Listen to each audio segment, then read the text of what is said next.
चलिए क्षेत्रमिति चैप्टर पढ़ाई कर रहे हैं ना।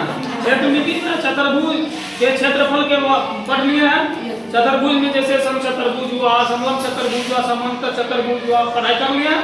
वो द्विविमीय में 2 डायमेंशनल में आता है, जिसमें केवल लंबाई चौड़ाई और 2 डायमेंशनल में आता है। लंबाई चौड़ाई के साथ साथ जैसे ही ऊंचाई आ जाता है कोई फिगर 3 डायमेंशनल में आ जाता है, 3 विमीय यानी 3 विमा, जिसमें विमा मतलब भुजा होता है, लंबाई चौड़ाई ऊंचाई। ऊंचाई भी आ गया, 3 विमीय में आ गया। अब पढ़ेंगे घन और घनाभ के बारे में पढ़ेंगे। आपके बुक में घन और घनाभ शंकु के बारे में पढ़ाई करना है। आज घन घनाभ पढ़ लेते हैं, शंकु कल पढ़ लेंगे, ठीक। अब घन और घनाभ के कुल पृष्ठीय क्षेत्रफल और आयतन के बारे में पढ़ाई करेंगे। देखिए आप लोगों के सामने 2 फिगर है, ये घन के आकार का है और ये घनाभ के आकार का है। दोनों में अंतर आपको दिख रहा होगा। इसमें देखते होंगे सभी भुजा चारों तरफ एक जैसा दिखता है ना, इसमें चारों तरफ एक जैसा नहीं दिखता है। इसमें की लंबाई चौड़ाई ऊंचाई अलग अलग है ना, अलग अलग। और इसमें फलक यानी सतह पृष्ठ कितने होते हैं? 6 होते हैं। कितने होते हैं? 6 पृष्ठ होते हैं। लूडो छक्का खेलते हैं, लूडो करते हैं ना पसा, उसमें 6 फलक होता है ना, 6 सतह। उसी तरह इसमें 6 सतह होते हैं। जैसे देखिए एक इधर 2 3 4 5 और 6। और कोना पूछेंगे तो 8। कोना कितने हैं? 8। 4 ऊपर 4 नीचे। घन या घनाभ में सतह पूछेंगे तो 6, कोना 8, किनारा 12। किनारा 12, 4 ऊपर 4 नीचे, 2 इधर 2 इधर, 12 हो गया ना। हाँ अरे हुआ। चलिए अब हम इसके कुल पृष्ठीय क्षेत्रफल के बारे में जानकारी प्राप्त करेंगे। आज बताइए तो घन के कोई भी सतह देखिए तो आपको वर्ग के आकार के जैसा दिख रहा है कि नहीं दिख रहा है? आप कुछ नहीं देखिए, सिर्फ आपके सामने जो वो देखिए वर्ग दिख रहा है। वर्ग दिख रहा है, हाँ वर्ग दिख रहा है। अब बताइए इसमें 6 सतह हैं तो कितने वर्ग से मिलकर घन बना होगा? 6 वर्ग से मिलकर घन बना होगा। और वो पढ़ाए है ना, वर्ग का क्षेत्रफल भुजा गुना भुजा, भुजा स्क्वायर होता है। पढ़ाए क्या पढ़ाए हैं? यानी इसमें 6 वर्ग है। 6 वर्ग है तो हम पूछे घन का कुल पृष्ठीय क्षेत्रफल कितना है? तो 6 गुना भुजा स्क्वायर होगा, कितना होगा? या 6 गुना 1 वर्ग का क्षेत्रफल, क्योंकि इसमें 6 वर्ग है। जैसे देखिए आपको खोल दिखाते हैं, देखिए ये घन है। जब घन को हम ओपन करते हैं, ये ओपन घन हो गया।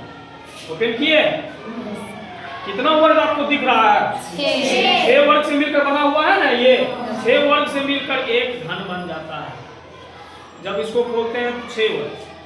1 वर्ग का क्षेत्रफल भुजा गुना भुजा होता है तो 6 वर्ग का क्षेत्रफल 6 गुना भुजा स्क्वायर होगा। वही लिखा है ना, कुल पृष्ठीय क्षेत्रफल, कुल सतह 6 होती है, कुल पृष्ठीय क्षेत्रफल 6 गुना भुजा स्क्वायर है ना। तो घन का कुल पृष्ठीय क्षेत्रफल पूछेंगे आज दिन के बाद तो बता देंगे क्या हो जाएगा।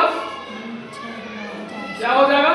6 गुना भुजा स्क्वायर। भूल जाएंगे तो याद कीजिएगा कि घन 6 वर्ग से मिलकर बना हुआ है। 1 वर्ग का क्षेत्रफल भुजा स्क्वायर होता है तो 6 वर्ग का क्षेत्रफल भुजा स्क्वायर होगा। भुजा स्क्वायर। अब पढ़ेंगे इसका आयतन के बारे में पढ़ेंगे। आयतन क्या होता है कि इसके अंदर हम यदि इसके अंदर पानी लाएंगे या दूध लाएंगे, कुछ मात्रा इसमें डालेंगे, उसमें कितना उसमें रखाएगा? 1 लीटर 2 लीटर, माने कि आधा लीटर इसमें दूध डालें, आधा लीटर रख दिया तो इसका आयतन ½ लीटर हो जाएगा। होगा कि ना होगा? आयतन ज्ञात करने के लिए ये जो आकृति का देखिए नीचे से लेकर ऊपर तक एक समान है, सिकुड़े नहीं, एक समान है। तो नीचे का क्षेत्रफल गुना ऊंचाई कर देना है। नीचे देखिए 1 वर्ग है, नीचे 1 वर्ग है, तो वर्ग का क्षेत्रफल क्या होगा? भुजा स्क्वायर। अब ये वर्ग जो इस क्षेत्रफल है कहाँ तक आया? इतना ऊंचाई तक आया है। आया है कि ना आया है? इतना ऊंचाई जितना होगा वही ऊंचाई। तो लेकिन ये घन है, ऊंचाई या चौड़ाई या लंबाई इसमें बराबर है। ये भुजा स्क्वायर गुना भुजा, भुजा क्यूब, वही लिखते हैं ना, भुजा गुना भुजा गुना भुजा यानी भुजा क्यूब। 3 बारी भुजा को गुना कर देना। घन दिया हुआ रहेगा, 3 बारी भुजा को गुना कर देंगे, उसका आयतन निकल जाएगा। क्या आप घन समझ में आ गया? अब घनाभ पे चले हैं। चलिए अब देखिए घनाभ। घनाभ में आप लोगों को लंबाई चौड़ाई ऊंचाई अलग अलग दिख रहा होगा। दिख रहा है ना?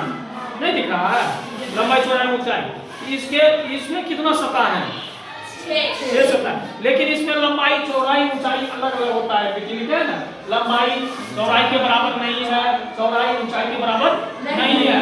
हो सकता है कुछ मतलब घनाभ में लंबाई ऊंचाई बराबर हो, अति लंबाई चौड़ाई बराबर हो, ऊंचाई अलग हो, या मतलब हो सकता कोई दो भुजा बराबर हो। जैसे इसमें देखिए ऐसे रखते हैं तो ऊंचाई ये हो गया, ऊंचाई ये हो गया ना, लेकिन इसका लंबाई चौड़ाई एक वर्ग के समान है ना, है ना, वर्ग के समान। हाँ, तो वर्ग के समान है इसलिए क्योंकि इसका लंबाई चौड़ाई बराबर है इसीलिए, लेकिन लंबाई चौड़ाई भी अलग अलग होगा, होगा ना। तो इसको भी खोलेंगे तो इसमें भी कितना सतह होंगे? 6 सतह होंगे।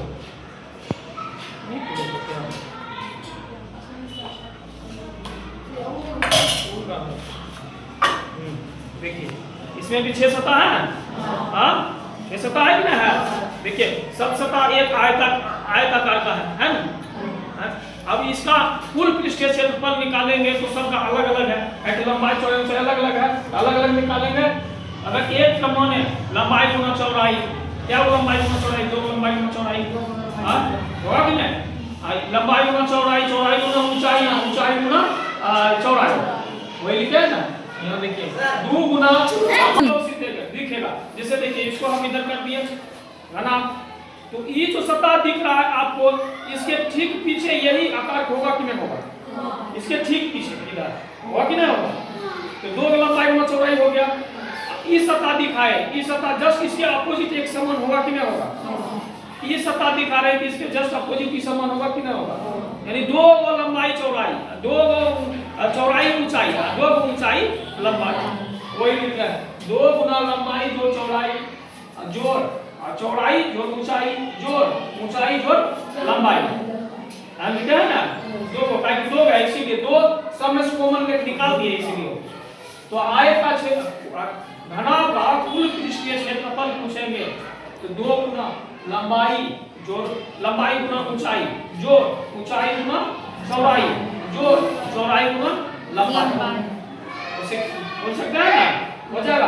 अब इसमें भी कुल पृष्ठीय क्षेत्रफल पूछेंगे। हम बताए थे जो आकृति समान रूप से ऊपर की ओर जाए, इधर उधर सिकुड़े नहीं, तो उसका नीचे का क्षेत्रफल लेकर गुना ऊंचाई कर, नीचे का क्षेत्रफल इसका पूछेंगे। क्षेत्रफल लंबाई गुना चौड़ाई है, कितना ऊंचाई तक गया है, ऊंचाई मान लीजिए s तक गया है, लंबाई गुना चौड़ाई गुना ऊंचाई, लंबाई गुना चौड़ाई गुना ऊंचाई, है ना।